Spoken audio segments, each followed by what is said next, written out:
In my video on the Xbox July showcase, I suggested that it wasn't as bad as some people were saying, and that the disappointment of Halo coloured the way the rest of the showcase was viewed. With Sony's state of play for August, almost the opposite is true.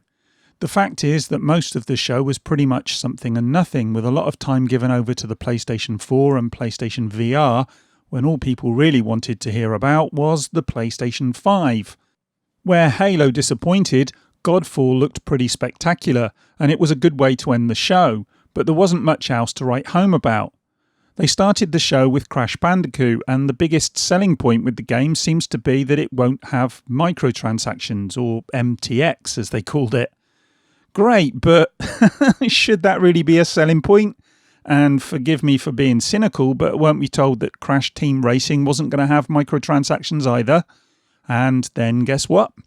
They added microtransactions after launch. And with the show, after that, it didn't get much more inspiring. There was some Hitman 3 stuff, Braid Anniversary, which, well, I love Braid. It's a great game, but it's a remaster and it's coming next year, so I didn't really need to know much about that. There was Spelunky 2, which is fine if you like Spelunky 1, but I'm not really that bothered about that. Genshin, which is another terrible twee Japanese game with infantile characters and terrible voice acting, as far as I could tell. Aeon Must Die, which looked like a 1990s kids cartoon to me. And I know, look, some of you guys are going to love this stuff, but this is my personal take. And it just didn't inspire me. Then we got Anno Mutatanium, or I don't know how you pronounce that one, which looked like a 3D cyberpunk platformer. And, you know, that was okay. That was probably one of my favourite games that they showed, but it wasn't anything particularly great to write home about. I'm sure if I play it, I'll enjoy it.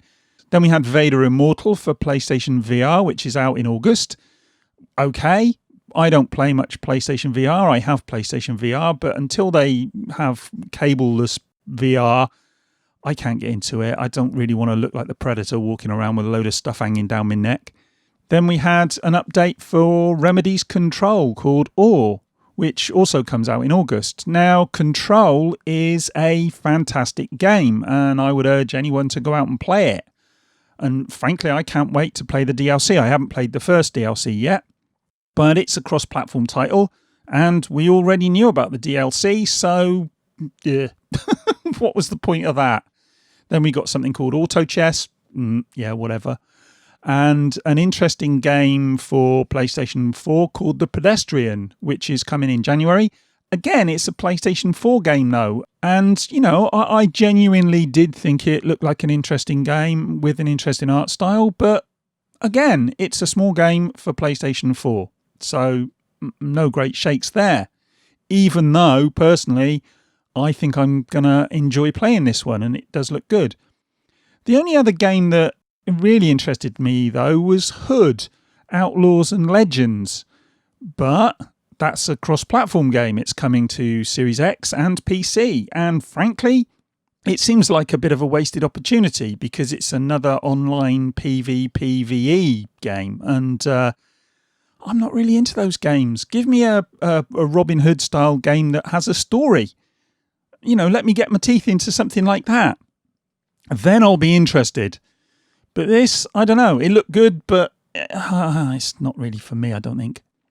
As I already said, the show ended with Godfall, and that did look like it could be fun, with combat reminiscent of God of War. But other than that, well, there was very little in relation to the PlayStation 5. You know, I was a little bit dumbfounded because most of it was about the PlayStation 4. We didn't get anything about possible other colours for the PlayStation 5. There was no pricing for the console. Nothing. And honestly, it all seemed a little bit pointless.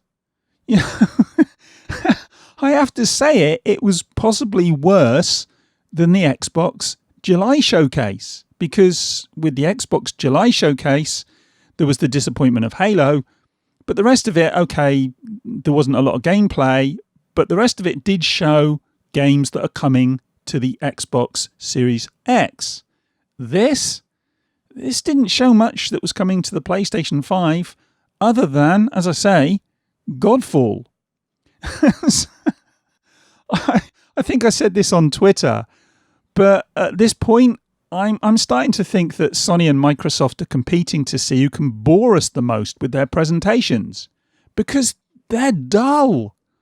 And look, I know that COVID-19 is having an adverse effect on both development and on what the companies can put together to show us. But it's getting to the point where I'm losing patience, and the excitement for the new consoles, well, it's starting to wane, quite honestly.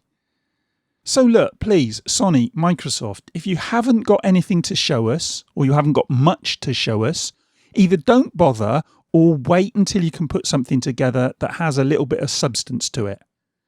At this stage, all I really want to know is what the price is going to be, when the pre-order dates are, and what the launch games lineup is. Everything else, well, it's all pointless. And I'm not really interested. And I watch these things, and I was watching this last night. I was going to make a video last night. But I actually sat there on the sofa and I watched this and I fell asleep. So I had to come back this morning and watch it again. And I almost fell asleep again, if I'm being honest. Oh, it was dull. And look, if you're a Sony fan, you might have found something in it that was interesting. But for me, it didn't do much for me at all. But anyway, look, let me know in the comments what you think. As I say, you may completely disagree with me, and if you do, then tell me so and we can have a chat about it. And in the meantime, look, please give us a thumbs up, all the rest of it. Hit that bell, please hit that bell, because it's a nightmare trying to get people to see your videos on YouTube as it stands. So if you hit the bell, it'll really help me out. It doesn't cost you anything, so, everyone's a winner. But as I say, I'm off to get myself a cup of tea and then stand under a cold shower for the rest of the day because it's bloody hot outside. All right, that's me done. I'll speak to you in the next one. Bye.